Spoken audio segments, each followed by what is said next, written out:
Nunca trates de responderle a tus enemigos en un idioma diferente al que estos comprenden, porque la justicia no funciona de esa manera. Si quieres devolver el daño, será mejor que te prepares para embarrarte del mismo lodo, pues es la única forma efectiva de poder pelear. Cuando se trata de síntomas de brujería, no se puede confiar en nadie. Eso lo aprendí en una de esas mañanas en que me levantaba al lado de mi esposo. José era el único ser humano con el que compartía mi tiempo, mis espacios y mis pertenencias, las 24 horas, mes tras mes. Creí que mi pareja era un refugio en el que podía confiar, así como entregar mis esperanzas y abrir mis inquietudes. Vaya ingenua. Si hubiese sabido lo que estaba por venir, ni siquiera habría aceptado el casarme con él. Desperté esa mañana, luego de una noche llena de pesadillas y sudoración fría. Mi almohada siempre tuvo una pequeña abertura en el costado, un agujero que nunca me tomé el tiempo de cerrar. Mientras iba despertando, se me ocurrió meter un par de mis dedos por ese orificio. Como cada ocasión en que lo hacía, sentí el suave relleno de algodón, pero algo era diferente.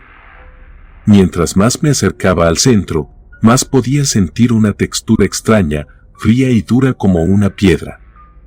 En ese instante, me senté, desconcertada, y tomé la almohada desde el orificio para inspeccionar su interior. Luego de haber rebuscado entre el algodón, di de nuevo con ello. Se trataba de un alacrán muerto, el insecto que más fobia me causaba. En medio del horror, razoné que su presencia dentro de mi almohada no había sido obra de la coincidencia. No, alguien debió meterlo allí, pero, ¿por qué motivo?, me pregunté, con el animal entre mis manos. Justo en ese instante lo comprendí todo. Mi esposo, el hombre que dormía a mi lado, me había estado haciendo trabajos de brujería. Aquello le daba explicación a los desafortunados eventos con los que estuve peleando en días anteriores. El inicio del conflicto surgió la noche de un viernes en que volví a casa muy exhausta por el trabajo. Recuerdo bien que, desde ese momento, el comportamiento de José se tornó agresivo, sin una razón aparente. Así de la nada, me empezó a tratar con rechazo y enojo, lanzando indirectas ofensivas o atacando mi bienestar emocional con su nuevo comportamiento.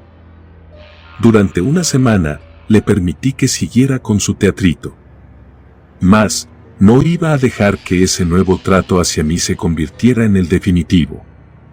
Así que, empecé a confrontarlo y pelear con él durante horas, exigiendo un poco más de empatía y de respeto. Aunque en esta etapa inicial de nuestros conflictos me esmeraba por portarme fuerte y no tartamudear frente a él, me inundaba de dolor y tristeza el no comprender por qué de un día a otro me dejó de amar.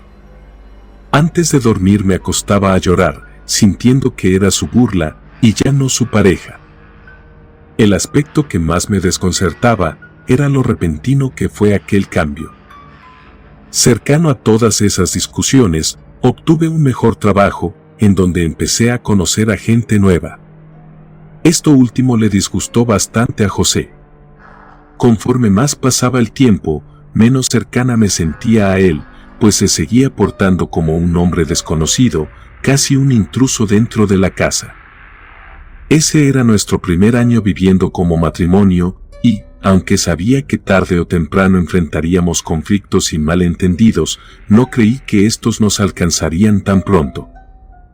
Durante otra extensa noche de peleas, este se atrevió a gritarme cuánto deseaba el verme perder mi nuevo trabajo. Enfurecida, salí de la casa y me escondí a llorar en el auto. Estaba viviendo algo fatal, ¿por qué mi esposo me quiere hacer tanto mal?, me preguntaba una y otra vez. A 3 días de esa pelea, perdí mi trabajo soñado. No conseguí durar en él ni un mes, y parecía que directa o indirectamente era por culpa de José.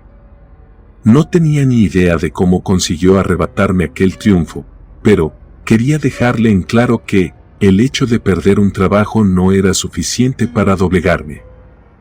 Le grité que no tenía miedo y que era capaz de resistir ese y muchos otros golpes. Desde entonces, cada día en casa sentía que estaba viviendo con un enemigo y ya no con un esposo. La cadena de malos eventos me siguió teniendo como una presa.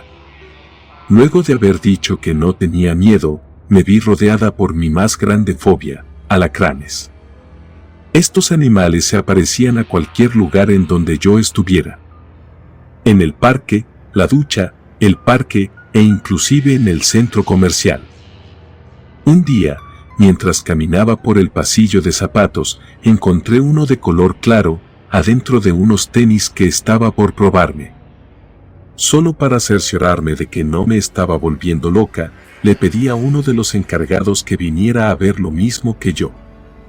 El chico se retorció entre escalofríos y llamó por la radio a uno de los vigilantes. Cuando éste llegó para sacar de allí al alacrán, dijo que era de una especie venenosa, por su doble aguijón y sus pinzas largas y delgadas.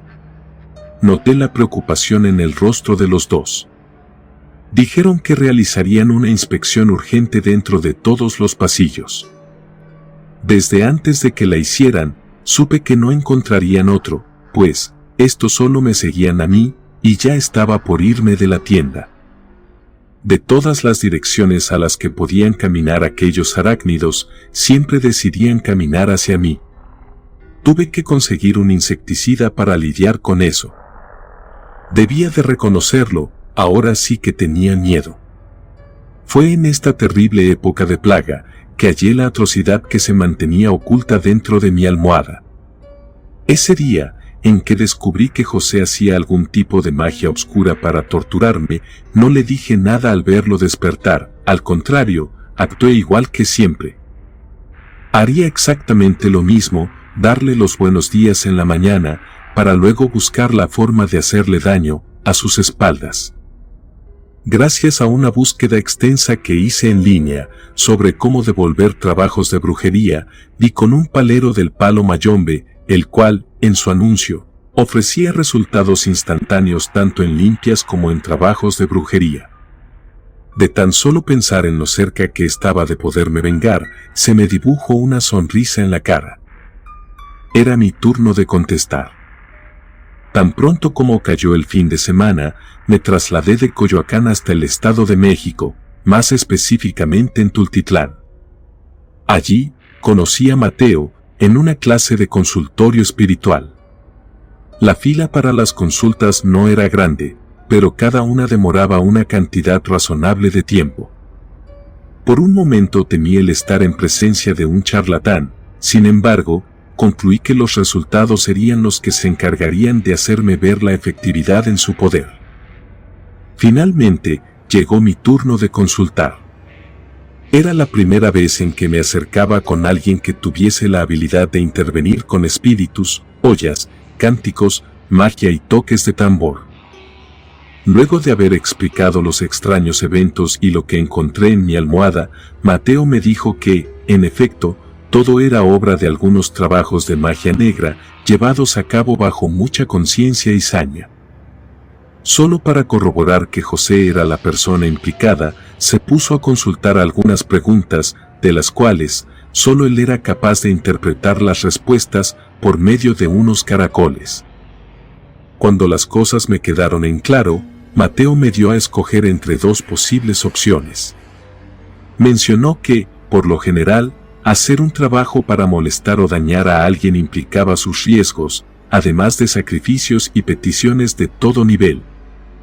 Sin embargo, como la primera persona en enviar el daño no había sido yo, tenía el derecho de enviarlo de regreso, por medio de un ritual de volteo. Considerando lo anterior, me dio a escoger entre mandar de vuelta y con mayor fuerza el dichoso trabajo, o, por el contrario, anularlo y limitarme a que me hiciera una limpia. Dado que no me sentía en posición de regalar mi perdón y poner la otra mejilla, le pedí que mandara todas las porquerías de José de regreso a él. Y, de ser posible, que de paso los espíritus coléricos se encargaran de mantenérmelo ocupado, para que me dejara de molestar. Hecho el trabajo, pagué lo acordado y salí de allí con una alegría malsana, que lo único que evocaba era perversidad.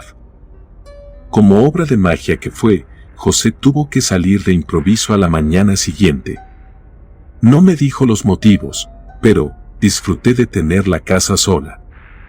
Más tarde, cuando mi esposo regresó, me comentó que su madre había despertado con un ataque de bronconeumonía sin haber tenido otros síntomas en los días anteriores. No sabía que la piedra le caería de ese lado. Mi suegra era una mujer a la cual le tenía mucho respeto y aprecio. Al pedir que algo lo mantuviese ocupado, creí que le harían aparecer algunos conflictos en el trabajo o cualquier otra cosa. En ningún momento consideré que se pudiera ver en juego la salud de un tercero. A pesar de que si me importaba el problema, ya había pagado por el trabajo, y si mi suegra era el punto débil de José, estaba dispuesta a que su preocupación continuara, al menos durante otros días. Cuando éste salía de la casa, se sentía una calma agradable. Por otra parte, mi suegra era inocente. Tomando una decisión impulsada por la culpa de mi moralidad, le supliqué a Mateo que anulara cualquier parte del trabajo, tan pronto como pudiera. Como la magia tenía el aspecto impresionante de romper las leyes de la lógica y manipular el medio, a las 3 horas de haber pedido que se retiraran mis órdenes, la madre de José se volvió a sentir bien, tanto como para volver a caminar y comer como antes. A pesar de que ella mejoró, a los 2 días yo me empecé a sentir débil, en exceso. Antes de creer que se trataba de otro trabajo enviado por José, lo tomé como un castigo que me correspondía sufrir, por estarme comprometiendo con fuerzas que no entendía. Lamentablemente, hubo un punto en que el agotamiento no me dejó ni siquiera salir de la cama. El cuerpo se sentía pesado, y hasta respirar me cansaba. Cuando consideré que aquello ya no era algo ni justo, ni normal, de manera virtual hice otra consulta, explicando el mal estado en que estaba. Mateo dijo que José seguía insistiendo en verme mal, por lo que mi estado de salud no era otra cosa más que un nuevo mal, enviado por mi esposo. De tanto coraje que tuve, le pedí a Mateo que le metiera un susto en el camino, lo suficientemente grande como para hacerlo dar 2 pasos atrás, antes que quererse seguir metiendo conmigo. Al día siguiente de solicitar la intervención, me volví a sentir bien y con la energía de siempre. En cuanto a los resultados de mi siguiente petición, estos se dieron durante el atardecer. José llegó a la casa con un moretón en el rostro. Fingiendo sorpresa, le pregunté qué había ocurrido. Según me contó, al salir del cajero, fue asaltado por un hombre robusto, el cual se bajó de un auto, en donde sonaba mi canción favorita. Debido a su detestable y deshonesta forma de ser, pude notar en su mirar cómo se despertaban sus sospechas hacia mí. Delatándose de la forma más ridícula posible, interrumpió la plática que teníamos, para reclamarme a gritos, por haberle puesto en el camino ese desagradable evento. A partir de ahí, una guerra de palabras e insultos tuvo lugar en la sala. Los dos nos arrancamos nuestras máscaras del engaño, para hablar de forma abierta sobre todo el mal que nos hicimos.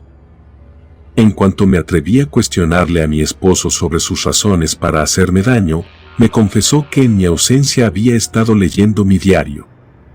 Como si eso no fuese lo bastante inaceptable, continuó con su confesión.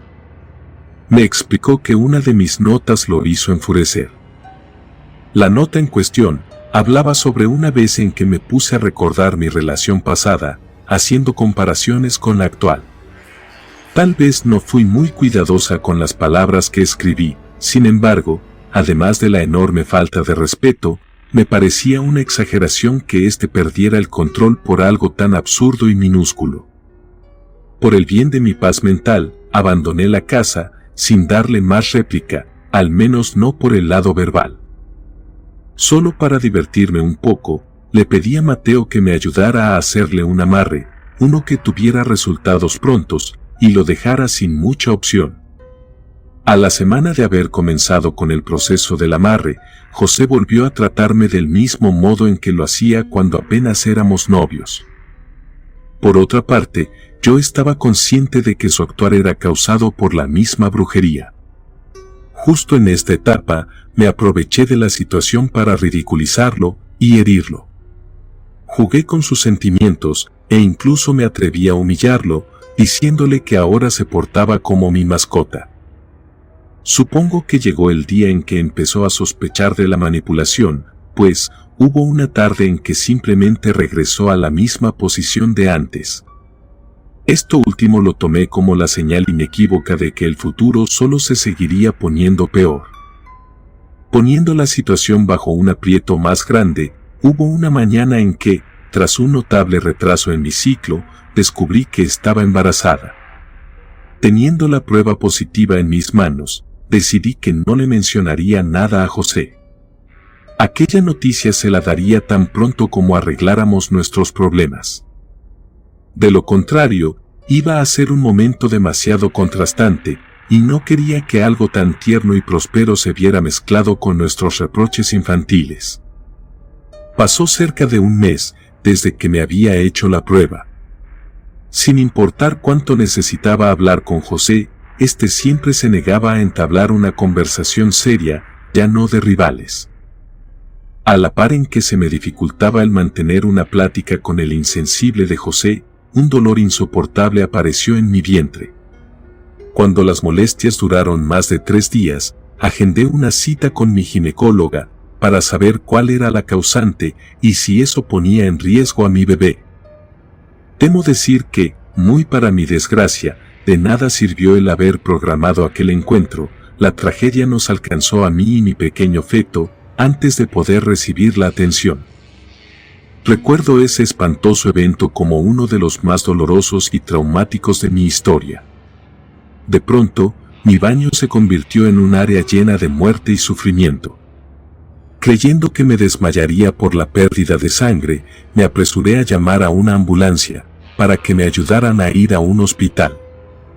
A una hora de que me ingresaran, se apareció José, con una detestable expresión de culpa, más que de dolor. Ni siquiera fue necesario preguntar, su mirada me lo dijo todo. Desde que lo vi entrar, le grité que se largara, y que ya no lo quería volver a ver. En cuanto volví a estar estable, fui a visitar a Mateo. Tan solo con verme, me dijo que podía percibir lo destrozada que me encontraba. Luego de que consultara con el mismo sistema de caracoles, me dijo que mi aborto espontáneo fue provocado por José. Al parecer, le solicitó al alma de un muerto que viniera hacia mí y me arrebatara todo rastro de vida que desease. El coraje que experimenté al oír esto fue tan grande que incluso la boca se me puso amarga. A pesar de la rabia y el dolor, me senté por unos minutos para reconsiderar hacia dónde es que me estaba dirigiendo con mis impulsos. Por primera vez, en todo ese tiempo de perversidad, estuve en desacuerdo con devolver la violencia con más violencia. Mantenerme al lado de alguien tan enfermizo ya me había costado la vida de un hijo, ¿por qué me seguiría quedando con él? Antes de regresar a la casa, lo único que le pedí a Mateo fue que me hiciera una limpia. Como un comentario final, me dijo que era muy probable que a José le empezaran a ocurrir un sinfín de problemas y accidentes, en serie, por el hecho de haber atentado en contra de alma nueva e inocente. Dijo que, a pesar de intervenir en peticiones tan horrorosas, los mismos espíritus llegaban a cobrar castigos, si así lo creían pertinente. Tan pronto me reencontré con José, le exigí que iniciáramos con el proceso de divorcio. Este trató de pedirme disculpas, defendiendo que no estaba ni mínimamente consciente de mi embarazo. Después de enfrentar otra desgastante pelea, acordamos que se haría la firma del divorcio, y este se quedaría en la casa, solo hasta que encontrara otro espacio en el cual vivir. Justo como lo advirtió Mateo, las tragedias se estuvieron cruzando en el camino de José, entre ellas, una lesión en la mano, la pérdida de sueño, y un segundo asalto, en donde incluso le arrebataron el teléfono. Entre las otras cosas que me comentó, advirtió que, tanto a él como al palero que se había encargado de ayudarlo, se les regresaría el daño, multiplicado por 3.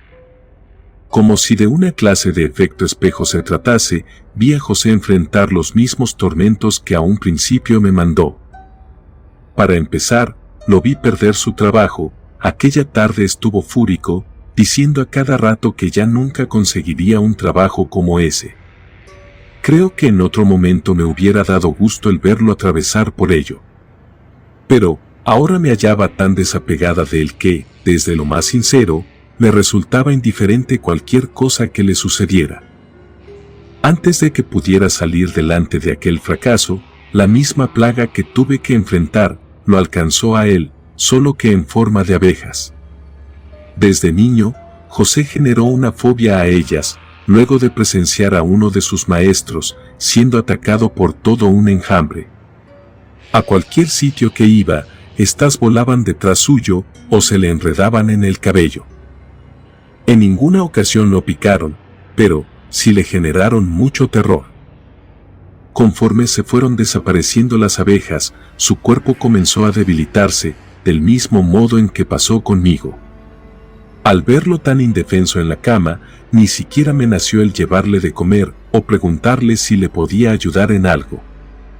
En realidad, me daba lo mismo verlo allí, a verlo morir. En una de esas tardes, en las cuales se mantenía paralizado en la cama, me suplicó que lo perdonara. Actué como si no lo hubiese escuchado. Con el pasar de los días, se fue recuperando hasta que se volvió a levantar. La tarde en que firmamos en divorcio, el brujo que intervino por él, le marcó a su celular. Como estaba cerca de él, alcancé a escuchar la voz del otro hombre, diciéndole algo como, «Ahora sí nos va a llevar el muerto». Desde que la llamada terminó, José se puso pálido. Me dijo que estaba aterrado. Antes de irme a dejar a la casa, me hizo acompañarlo a otro lugar, para que consultara con otros paleros. El descarado me hizo esperar en el auto. Cada minuto en que estuve adentro, pensé en los malos usos que somos capaces de darle al poder. Lloré a solas, antes de que José regresara. Lloré por pensar en la ausencia de mi primer bebé.